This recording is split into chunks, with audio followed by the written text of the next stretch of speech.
de origen escocés con unos ingresos anuales de unos $100,000 suele consumir lo mismo que un hogar norteamericano típico con una renta de $85,000. Este tren de vida austero le permite ahorrar más e invertir más que otros grupos de ingresos similares, de modo que ese hogar de origen escocés con una renta anual de $100,000 ahorra e invierte una cantidad de dinero semejante a la de un hogar típico norteamericano con una renta anual de unos $150,000. En los siguientes capítulos revelaremos los precios elevados que suelen pagar los típicos millonarios por sus trajes, zapatos, relojes y coches. Un número significativamente mayor de los millonarios de origen escocés paga menos por cada producto de consumo de lo que pagan normalmente los millonarios del estudio. Así, por ejemplo, más de dos tercios, el 67.3% de los millonarios escoceses han pagado menos por un coche más caro de lo que suelen pagar en promedio los millonarios encuestados, puesto que acumular riqueza, los ricos de ascendencia escocesa tienen bienes para transmitir a sus descendientes.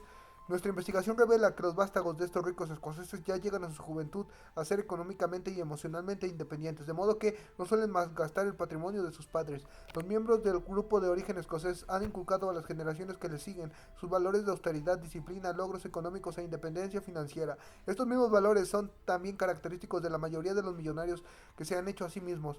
Pequeños grupos de población. En los estudios sobre la clase acaudalada, los pequeños grupos de población están a menudo infrarrepresentados. Sin embargo, muchos de ellos muestran altas concentraciones de hogares ricos. ¿De qué grupo estamos hablando? Estimamos que la proporción de millonarios existentes a los grupos 15 de población de la tabla 1,2 pertenecientes a diversos orígenes duplica la proporción de millonarios en el conjunto de la población norteamericana. Tan solo alrededor del 3.5% de todos los hogares estadounidenses están en la liga de los millonarios, con más de $1 millón de patrimonio. Se calcula que en todos los grupos de la tabla 1.2 duplican como mínimo esa proporción. En conjunto, los 15 aportan menos del 1% del total de los hogares estadounidenses acaudalados. De hecho, existe una clara relación inversa entre el tamaño del grupo de la ascendencia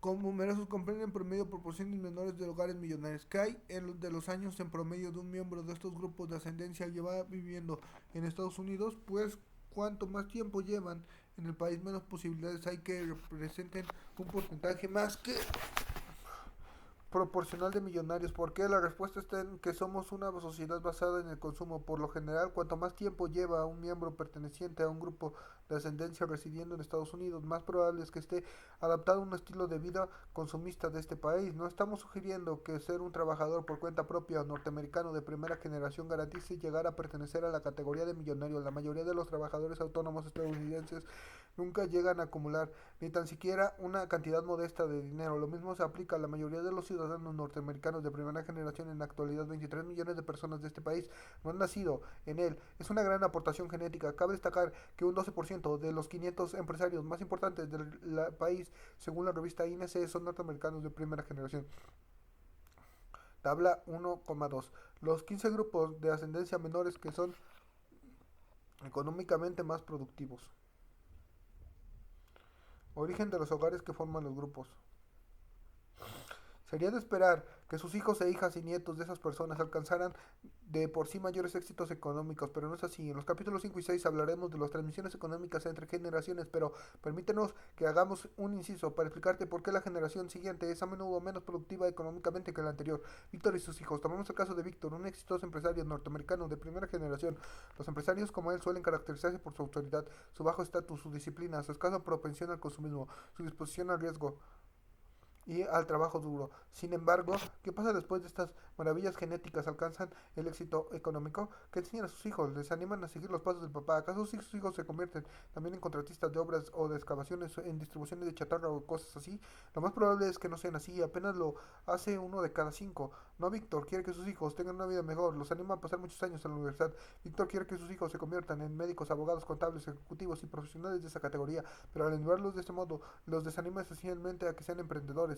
Sin saberlo, los empuja a posponer su entrada en el mercado laboral y por supuesto los alienta a que rechacen su estilo de vida basado en el ahorro y la austeridad.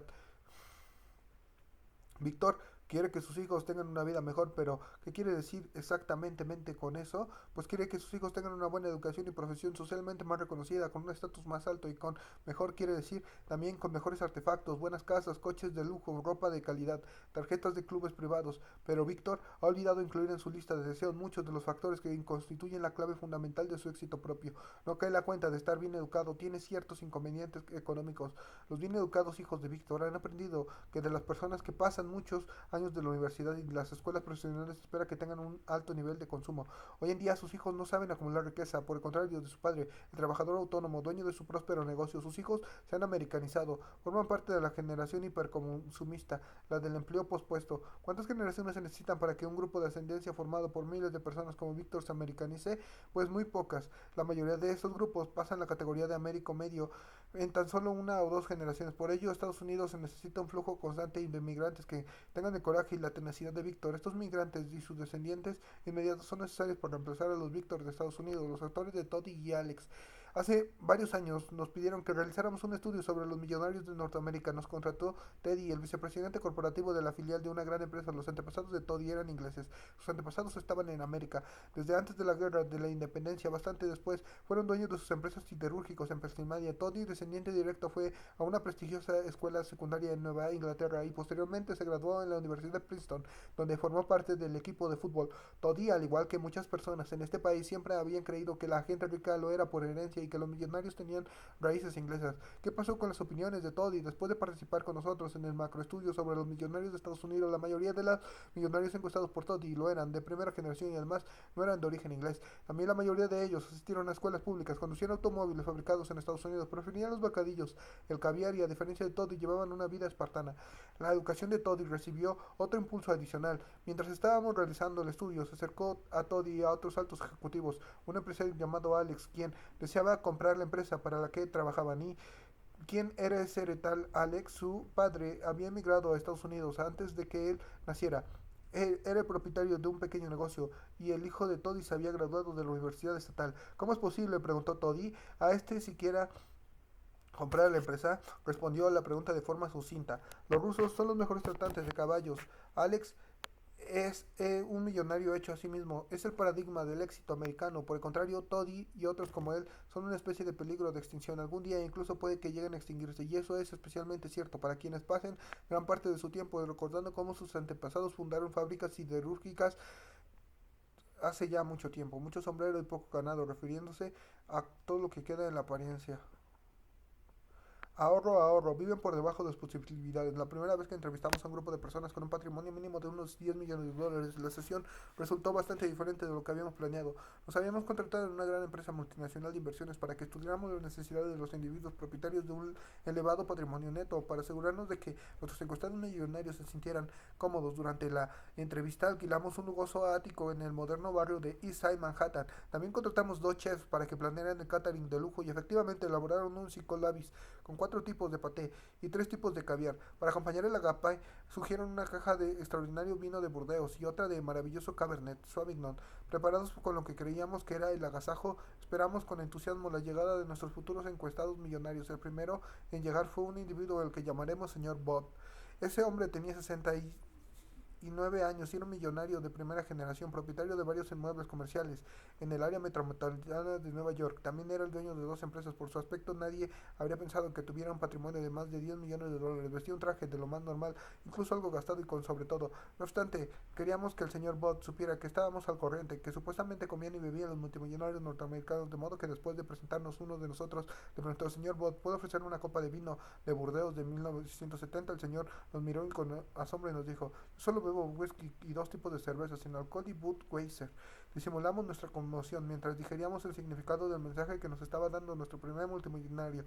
Durante las 2 horas siguientes de las entrevistas, los 9 encuestados no dejaban de moverse en sus sillas. De vez en cuando echaban un vistazo al psicolabis, pero ninguno de ellos tocó las patas ni probó nuestros vinos de reserva. Sabíamos que tenían hambre, pero lo único que probaron fueron las galletas saladitas. Detestábamos tirar comida. ¿Qué íbamos a hacer con todo aquello? No tuvimos que tirar nada. Los oficinistas del despacho de al lado acabaron con casi todo y les ayudamos, claro está.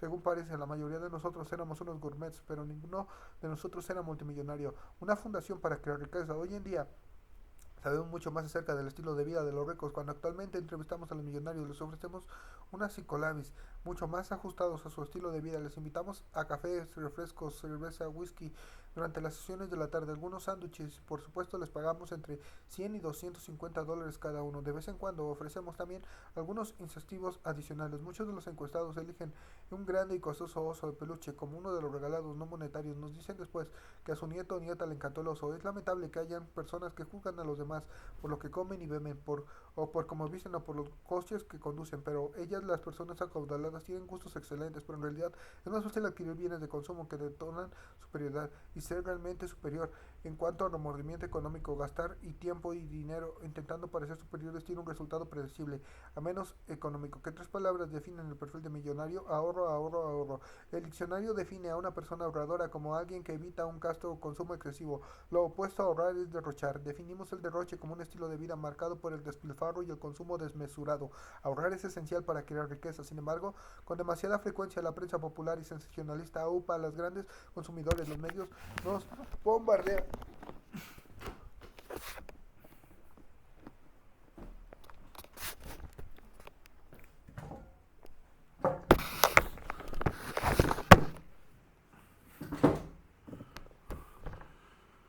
La prensa popular y sensacionalista opa a los grandes consumidores y medios nos bombardean continuamente con historias de futbolistas millonarios. Por ejemplo, si algunos de los miembros de ese pequeño grupo son millonarios, pero para un futbolista de élite ganan 5 millones de dólares al año, que tenga un patrimonio neto de 1 millón de dólares no es gran cosa. Según nuestros cálculos, un individuo de 30 años con una renta de 5 millones de dólares anuales tendrá un patrimonio de 15 o más millones de dólares. ¿Cuántos de esos jugadores también pagados tienen un patrimonio así? ¿Cuántos de esos jugadores? ¿Por qué? Pues porque la mayoría de ellos llevan una vida de lujo, pueden aguantar mientras sigan teniendo ingresos extraordinariamente altos. Técnicamente puede que sean millonarios, tienen un patrimonio neto de 1 o más millones de dólares, pero en la escala de creadores de riqueza bar están en el nivel inferior. ¿En cuántos hogares norteamericanos se ganan 5 millones de dólares al año? En menos de 500 de los cerca de 100 millones de hogares.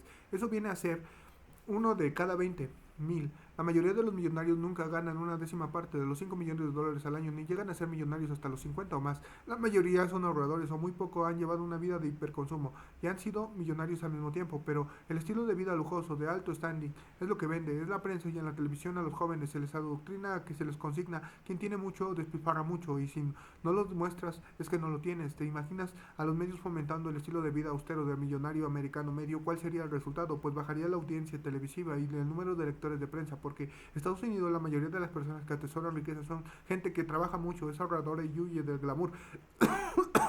La riqueza raramente se consigue gracias a la lotería y a éxitos deportivos o a concursos de moda. Esos son casos muy poco corrientes que la prensa sensacionalista lanza al estrellato.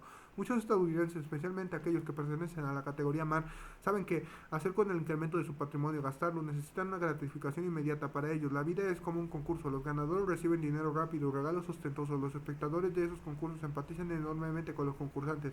Tan solo hay que mirar las listas de programas más vistos. A la gente les encanta ver al concursante como a su otro yo, contemplar cómo gana coches, yates, electrodomésticos y dinero. ¿Por qué los concursos no ofrecen becas de estudio como premio? Pues porque la mayoría de la gente desea una gratificación inmediata. Ellos no quieren cambiar un premio consistente, por ejemplo, una autocaravana por 8 años de estudio a una academia nocturna, a pesar de que un título universitario equivale a más de docenas de caravanas. El estilo de vida, el típico millonario norteamericano, sería la vida de un típico millonario estadounidense, un espectáculo televisivo de primer orden, un típico de un éxito de audiencia. Lo dudamos, y por qué no, veamos por qué no. Las cámaras se acercan al lugar del millonario típico, del señor Johnny Lucas. Como la mayoría de los millonarios, Johnny, de 57 años, lleva casado con la misma mujer toda su vida, se licenció en la universidad local, es el propietario de una pequeña empresa de limpieza que ha prosperado enormemente en los últimos años. Ahora todos sus trabajadores visten unos bonitos y bien diseñados uniformes, una gorra con el logo de la empresa. De cara a sus vecinos, Johnny y los integrantes de su hogar son una familia más de clase media, pero Johnny cuenta con un patrimonio neto de más de 2 millones de dólares. De hecho, en términos de riqueza, el hogar de Johnny está dentro del 10% de los mejores de las mejores familias en su barrio residencial. A escala nacional, su hogar está dentro del 2% más acaudalados. ¿Cómo respondería la audiencia televisiva a esta descripción del bienestar de la familia de Johnny a las imágenes de esta pequeña pantalla? En primer lugar, los espectadores quedarían probablemente anonadados, pues Johnny no se parece en absoluto a lo que la mayoría de la gente cree que es millonario. En segundo lugar, podrían sentirse cómodos. Los valores tradicionales de la familia de Johnny y su estilo de vida de trabajo duro, disciplina, sacrificio, ahorro e inversión posiblemente harían que se sintieran intimidados. ¿Qué gastos para crear riqueza en el futuro podría tomárselo como una amenaza para formar su forma de vida? Es probable que solo Johnny y su familia sintonizaran con un programa así. Sin duda reforzaría su vida de ver la vida. A pesar de todos estos inconvenientes, imaginemos que una de las principales cadenas de televisión se comprometería a realizar un programa piloto sobre los Johnnys de América. ¿Qué contaría ese programa de la audiencia? Señores y señores, este es Johnny Lucas. El señor Lucas es millonario. Vamos a hacerle algunas preguntas sobre sus hábitos de consumo, según un cuestionario que elaborará su propia audiencia televisiva. Ropa hecha a medida o de confección. En primer lugar, Johnny, el espectador JG desea saber cuánto es lo máximo que ha gastado usted en ropa en toda su vida. Johnny cierra los ojos en un momento, intentando recordar al público, permanece en silencio. Se esperaba que dijera aproximadamente $1,000 a $6,000, pero nuestras investigaciones nos dicen que esas expectativas son erróneas. Nuestra predicción es que nuestro millonario prototipo diría, lo máximo que he gastado, pues contando la ropa que compré para mí y para June, mi esposa, y también para Buddy y Darryl, mis hijos, y para Willen, Ginger, mis hijas, lo máximo que he llegado a gastar han sido $399. Chico, eso es lo más que recuerdo haberme gastado. Se trataba de una ocasión especial, la fiesta de nuestras bodas de plata. ¿Cómo respondería la audiencia de la declaración de Johnny? Probablemente con sorpresa e incredulidad. Las expectativas de la audiencia no encajan con la realidad de los millonarios norteamericanos. Según nuestra encuesta más reciente, el típico millonario estadounidense declara que él o ella nunca se han gastado más de $399 en un traje o vestido para sí mismo o para cualquier otra persona. Veamos las cifras de la tabla 2.1. El 50% más de los millonarios encuestados han pagado $399 o menos que por el traje más caro que han adquirido alguna vez. Solo uno de cada 10 ha pagado $1,000 o más, y solo uno de cada 100 ha pagado $2,800 o más. Por el contrario, uno de cada 4 millonarios ha pagado $285 o menos, y uno de cada 10 ha pagado $195 o menos por el traje o el vestido más caro. Esas cifras se refieren al total de millonarios de nuestras encuestas. Hay que tener en cuenta que casi el 14% de los encuestados nos dijeron que habían heredado su patrimonio. ¿Qué pasa cuando descartamos a los herederos y nos centramos en los millonarios que se han hecho a sí mismos? Pues que estos últimos gastan mucho menos en ropa, y también que en la mayoría de bienes de consumo de lujo que los que han heredado su riqueza. El típico millonario hecho a sí mismo percentil 50 ha pagado alrededor de $360 por un traje, mientras que el millonario heredero declara haber pagado más de 600. Precios que pagan los millonarios en conceptos de ropa y accesorios.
¿Cómo pueden vivir los Johnnys gastando tan poco dinero? Johnny no necesita vestir ropa cara, no es un abogado de éxito que tenga que impresionar a sus clientes. Tampoco tiene que impresionar a una amplia reunión de accionistas en su junta anual, ni a la prensa financiera, ni a banqueros inversores. Johnny no tiene que dirigirse a un consejo de administración ni vestirse como un alto cargo directivo que constantemente debe reunirse con la plana mayor de la empresa. Johnny necesita, sin embargo, impresionar al personal de su empresa de limpieza. ¿Cómo? Pues haciéndole ver que no está gastando tanto dinero como para permitirse pagar un sastre de traje de $1,000 o más. La mayoría de millonarios que hemos entrevistado en los últimos 20 años tenían un modo de pensar parecido al de Johnny. Entonces, ¿quién se compra esa ropa tan cara?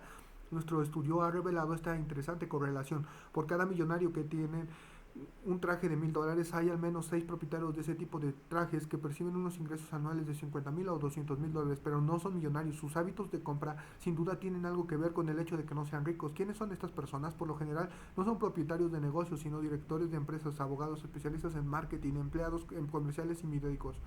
¿Por qué iba a alguien sugerir que tú gastas más en ropa que el millonario típico? En un artículo publicado recientemente, un propietario de trajes muy caros afirmaba que eran una excelente inversión. You are looking rather prosperous, Sir Forbes. El señor Minard se pregunta y responde a la pregunta sobre la conveniencia de invertir en ropa cara. ¿Merecen la pena los trajes hechos a la medida de $2,000? Los míos sí. 14 años después y con 7 kilos todavía me sientan bien, créeme. He hecho una inversión excelente. El señor Minard cuenta a sus lectores que al principio fueron dos ejecutivos de alto rango quienes le recomendaron a las sastrerías de Savini y Lowe en Londres, dos expertos profesionales a los que se les considera de buen gusto pero sin tener hábitos de consumo frívolos. Me explicaron que para comprar ropa a medida significa entrar en una relación única y personal con tu vestuario. Johnny Lucas nunca se compró un traje hecho a la medida, tiene una relación única y personal con su vestuario en línea de J.S. Penney. Te sorprende saber que algunos millonarios compran en esos almacenes, pues te sorprenderá más que un 30% de los encuestados son millonarios tienen una tarjeta de crédito J.S. Penney. Los trajes de la marca Stanford Executive de la cadena de J.S. Penney recibieron recientemente religiosas críticas por una durabilidad de buen corte y buena presencia en una prestigiosa publicación de consumidores. J.C. Penney, las prendas se someten a unas duras pruebas para asegurar la uniformidad del color, la resistencia del tejido, que no formen bolas. En cuanto al control de calidad se refiere, Penney es más exigente que en cualquier gran almacén. ¿Por qué la ropa barata es cada vez más digna? The Wall Street Journal. Conviene tener en cuenta que las polillas de las brasas del cigarrillo y otros riesgos no les importaba. ¿Cuánto ha costado el traje de lana? No comprenden el significado capaz del hecho a medida. No les importa en absoluto que un traje tenga la misma etiqueta que llevaban los trajes de Dickens, de Gauss y de Churchill. Tampoco les importa en absoluto que tus trajes generen dividendos y ganancias de capital, pero sin duda pueden arruinar tu cartera de inversiones y trajes, y por supuesto el calzado.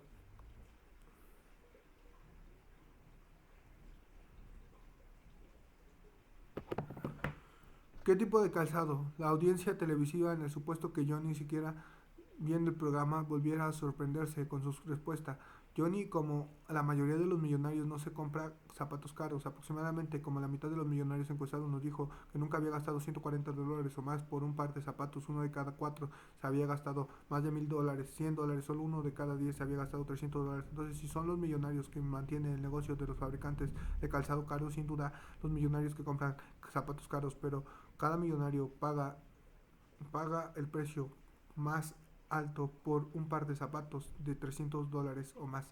Al menos 8 consumidores de este tipo de calzado que no son millonarios. Pero ¿qué dice la prensa popular de eso? La prensa sensacionalista dice que es un número reducido de norteamericanos que compran zapatos caros y en series de lujo. Fíjate en una noticia relacionada con el empresario de boxeo Don King, quien pasó 2 horas comprando zapatos en Atlanta. Durante ese tiempo el señor King se compró 110 pares de zapatos en una sola tienda, por los cuales pagó $64,100, impuestos incluidos. Su compra superó el récord de ventas en esa misma tienda, en manos de Magic Johnson, que gastó $35,000 en una sola visita. La compra del señor King representó un promedio de $582. El par, ¿cuánto pagó el señor King por el par más caro? Según los datos, por un par de mocasines de piel de cocodrilo pagó $850. Se deja $64,100 en la cuenta de una zapatería.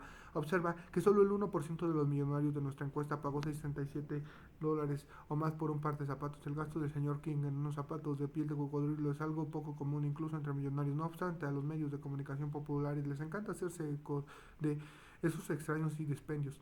Como consecuencia de ello, a nuestros jóvenes se les inculca la idea de que comprar artículos muy caros es un comportamiento de gente normal entre la gente acaudalada. Se les hace creer que los ricos tienen un estilo de vida de consumo desmesurado. Aprenden a que en Estados Unidos el consumo excesivo es la principal recompensa por llegar a ser rico.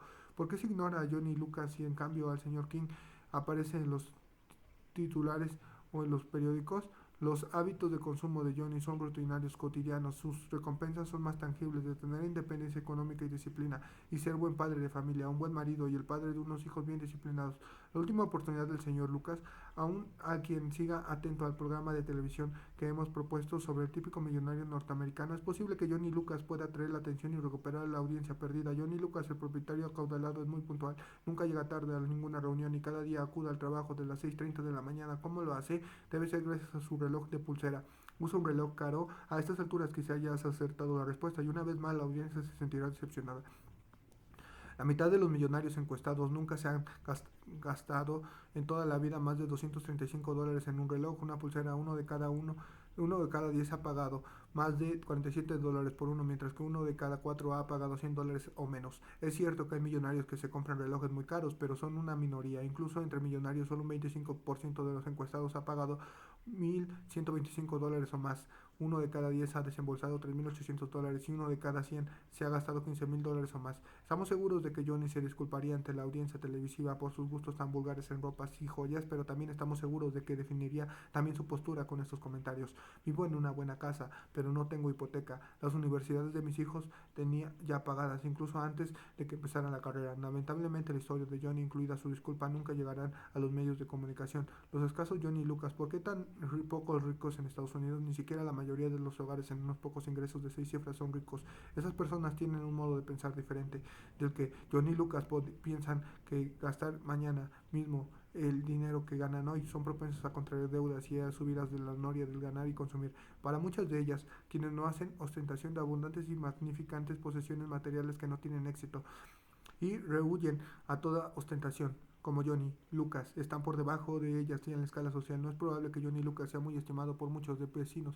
Está en una escala social media-baja. ¿Con qué criterio a los ojos de sus vecinos la condición laboral de Johnny no es nada envidiable? Pues es un pequeño propietario. ¿Qué sucede cuando llega a casa alguna de sus furgonetas de limpieza? La camioneta se queda en la puerta de su casa hasta que Johnny vuelva a irse a trabajar por la mañana. ¿Qué van a pensar los vecinos? Ellos no saben que Johnny es un trabajador autónomo y económicamente independiente. Ellos no le puntúan por estar casado y por haberse divorciado, nunca por tener totalmente pagadas las carreras universitarias de sus hijos, por dar empleo a varias docenas de personas, por ser íntegro ahorrador y tener pagada su hipoteca y así sucesivamente. No muchos de sus vecinos preferirían